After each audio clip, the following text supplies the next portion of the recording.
in a year racked by mass shootings, including the deadliest in U.S. history. A spasm of violence here on the last day of 2017 added one more to the grim tally.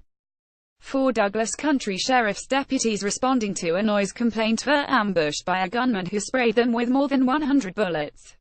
All 4 were hit. Those who could crawled away. But Deputy Zachary Parrish, 29, was shot repeatedly and killed. Douglas County Sheriff Tony Spurlock said at a news conference that the officers were responding to a complaint about raised voices at the Copper Canyon Apartments in Highlands Ranch, about 12 miles south of Denver, at about 5:15 a.m. One of the 2 men in the apartment let them inside. Spurlock said the other, identified as 37-year-old Matthew Reel, spoke briefly with the officers before firing on them from a bedroom. Almost immediately he began shooting, Spurlock said.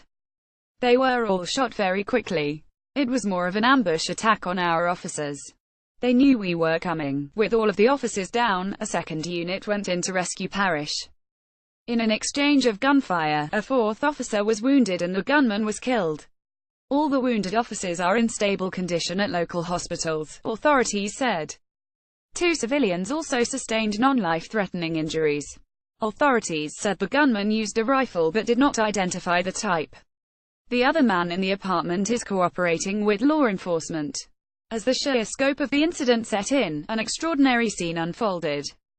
Parrish's body was placed inside a black hearse and escorted from Littleton Adventist Hospital by a fleet of 60 law enforcement vehicles and motorcycles. The moment was carried on local television. One resident stood on a sidewalk bearing an American flag as the procession went past. Parrish had been a deputy for just 7 months, and Spurlock grew emotional as he recounted having to speak to his widow. "This is a tragic day. Zach was a good kid, a smiley kid, eager to work, eager to serve," he said. "His wife told me he loved this job, loved coming to work each day." He said Parrish had 2 very young children but did not give their ages. Spurlock said he expected to learn more once the officer's body camera footage was processed. The gunman was well known to law enforcement but did not appear to have a criminal record in the Denver area, Spurlock said. He did not elaborate on previous interactions with the suspect. Hours after the shooting, dozens of officers could be seen moving in and out of an apartment not far from the leasing office. After staying inside most of the day, Summer Syed, 21, finally ventured out. She and her family moved here from Egypt and were awakened Saturday morning by the sound of gunfire. "I didn't know what it was at first. Then my sister said, 'That's a gun,'" she said. "We have never had an issue here before. This is pretty shocking. Why did it happen here? Who has the nerve to do this? My mom is pretty shaken up.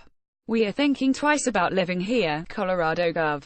John Hickenlooper, a Democrat, wished a speedy recovery to the wounded. "The call to protect and serve too often leads to this ultimate sacrifice. We are grateful for the service of Deputy Parrish, his fellow deputies, and that of the Castle Rock police officer," he said. "We pray for them and their families' strength and resolve in the days and months ahead." President Trump offered his condolences to the victims of the terrible shooting in Douglas County and their families. "We love our police and law enforcement. God bless them all," he tweeted. The shooting punctuates a year of gun violence, sobering even in a country long accustomed to mass killings. The deadliest mass shooting in U.S. history occurred on October 1, when Stephen Paddock, 64, opened fire on concertgoers from the window of the Mandalay Bay Hotel in Las Vegas, killing 58 and injuring more than 500. On November 5, Devin Patrick Kelly, 26, shot 26 people to death and wounded 20 inside the First Baptist Church in Sutherland Springs, Texas.